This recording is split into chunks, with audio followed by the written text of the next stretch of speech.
A importância da arquitetura de interesse social é o tema da entrevista de hoje. Nossa convidada é a arquiteta e urbanista Ana Rita. Acompanhe agora no Cidade em Revista.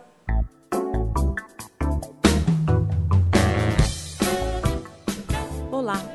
Na entrevista do programa Cidade em Revista dessa semana, vamos abordar o tema Arquitetura de Interesse Social. Para falar sobre o assunto, convidamos a arquiteta e urbanista Ana Rita Maciel, que é professora da UNIC, Universidade de Cuiabá, e presidente do Sindicato dos Arquitetos de Mato Grosso, o SINDAC. Olá, professora, seja bem-vinda. Professora, o que é arquitetura social? A arquitetura social é a arquitetura pública, né? A arquitetura de interesse social, voltada para aquela camada da população, que é a grande maioria, e que não tem possibilidade, acesso aos programas normais de aquisição da sua moradia.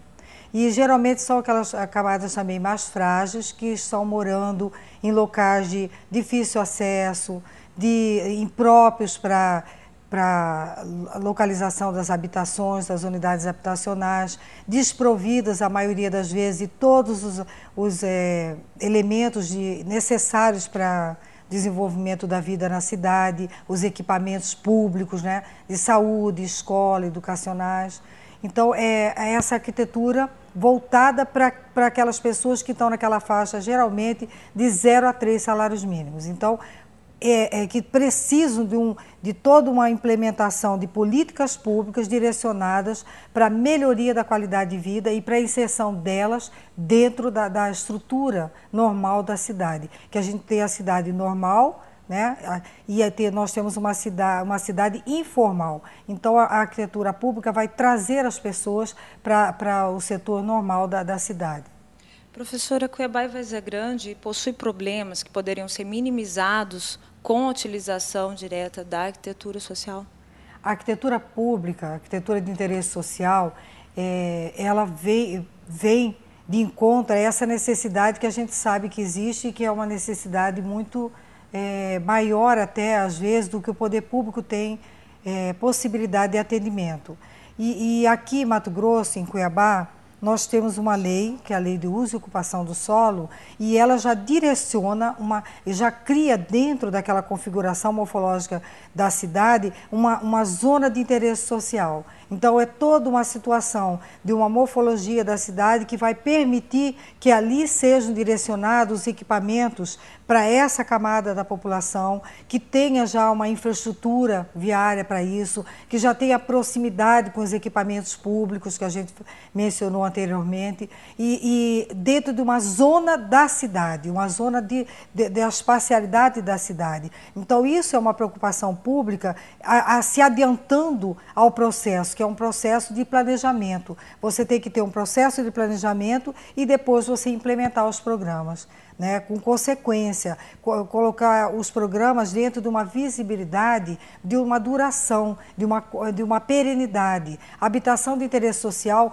não pode ser vista nem isolada da cidade e nem também como uma coisa descartável. Ela tem que agregar valor ao espaço construído, tem que ter qualidade, tem que ter conforto e tem que ter, para tudo isso acontecer, tem que ter o profissional da arquitetura, do urbanismo, trabalhando nesse projeto. Professora Ana Rita, em nossa cidade, os gestores e profissionais já estão atentos à arquitetura de interesse social, elaborando projetos dessa forma? Nós acreditamos que nós vivemos um momento propício para isso, porque nós temos uma demanda muito grande de habitação de interesse social, a necessidade disso na cidade, em todas as cidades, e Cuiabá não é exceção. Nós temos um pessoal preparado já na universidade para o enfrentamento dessa nova perspectiva de trabalho para os arquitetos. Nós temos a legislação de interesse social nacional que estabelece que todas as prefeituras têm que ter o seu núcleo de habitação de interesse social e profissionais habilitados para exercer e implementar as políticas de desenvolvimento urbano no setor da habitação. Mas, assim, eu acredito que nós não tenhamos ainda experiências a visibilidade desse trabalho do arquiteto ainda na cidade, para a gente olhar e falar, olha, esse é um exemplo de arquitetura pública interessante, toda uma volumetria inteligente, materiais nossos usados de maneira também diversificada, uma construção para o Centro-Oeste, para Mato Grosso. Nós não temos ainda. O que nós vemos ainda, né, nessa questão da habitação de interesse social são aquelas habitações ainda repetindo modelos assim em série. Uma tipologia repetindo 50 casas, 150 casas, 200 casas, né? E assim a gente criando manchas na cidade que a gente gostaria que fosse minimizada com uma arquitetura diferenciada, com novas tipologias, com equipamentos públicos interessantes, porque nós temos que criar o lugar. Não é só a habitação. Nós sabemos que a deficiência da habitação é aquele problema maior, mais agudo, mas você tem que criar também o espaço do encontro das pessoas, do diálogo. A cidade não é só você passar por ela, você vive na cidade.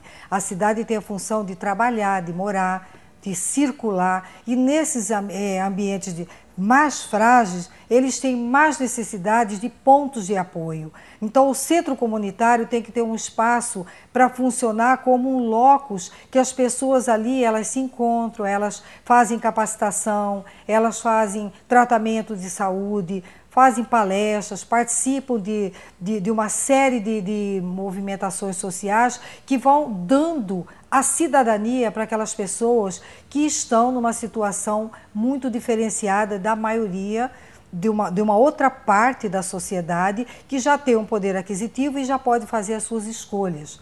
Às vezes você fica numa situação tão difícil que você precisa daquele poder público implementando para você conseguir se tornar um cidadão dentro da cidade, apropriar do espaço da cidade, através de um transporte coletivo de qualidade, de uma habitação que tenha uma perenidade, que ela não seja um produto descartável, que daí a 5, 10 anos você tem que refazer aquela construção porque os equipamentos, os elementos não foram os indicados para aquela situação. Então, nós acreditamos que a gente não tenha ainda esses exemplos visíveis, mas nós caminhamos para isso, porque o poder público já tem o entendimento que precisa fazer, esse é o papel do poder público, a sociedade já tem o entendimento que ela também tem que se apropriar do espaço da cidade, que a cidade não é de uma minoria, a cidade tem que ser para todos e todas, né? E a gente acredita que nós estamos nesse limiar, nesse começo, nesse exercício. E os arquitetos vão ter que cumprir a função social que dignifica a nossa profissão. É um mote, né, para você fazer arquitetura, é você poder fazer arquitetura social, arquitetura pública. Muito obrigada, professora, pela participação e pelas informações. Muito obrigada. Nós que agradecemos a oportunidade.